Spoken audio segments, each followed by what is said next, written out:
महाराष्ट्र में वोटिंग से एक दिन पहले लगातार सियासी बवाल मचा हुआ है। विनोद तावड़े पर आरोप लगे हैं कि उन्होंने कैश बांटा है। मुंबई के एक होटल में उन्होंने जाकर कैश बांटा और उसी को लेकर वहां पर बहुजन विकास अघाड़ी के कार्यकर्ता पहुंचे। समर्थकों ने वहां पर विनोद तावड़े को घेर लिया और लगातार विनोद तावड़े बीजेपी के खिलाफ नारे लगाए। आरोप लगाए कि विनोद तावड़े वहां पर 5 करोड़ कैश लेकर पहुंचे थे। कार्यकर्ताओं को वो कैश बांटा। हालांकि विनोद तावड़े को पुलिस ने वहां से निकाला और उसके बाद विनोद तावड़े की भी सफाई सामने आई। सचिन, लगातार ये अब कहा जा रहा है कि इलेक्शन कमीशन से मांग की जा रही है कि इलेक्शन कमीशन कार्रवाई करे।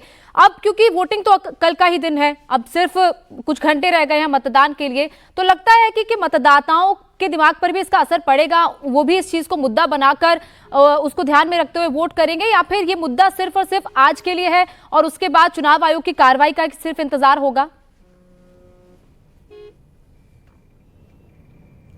देखिए, महाराष्ट्र एक बड़ा राज्य है और अलग अलग जो रीजन है उसमें अलग अलग मुद्दे हैं। जैसे कि विदर्भ में किसानों के मुद्दे हैं, वहाँ सोयाबीन को लेकर कांग्रेस ने जो दाम दिया है, और बाकी मराठवाड़ा की बात करो तो वहाँ आरक्षण का मुद्दा है।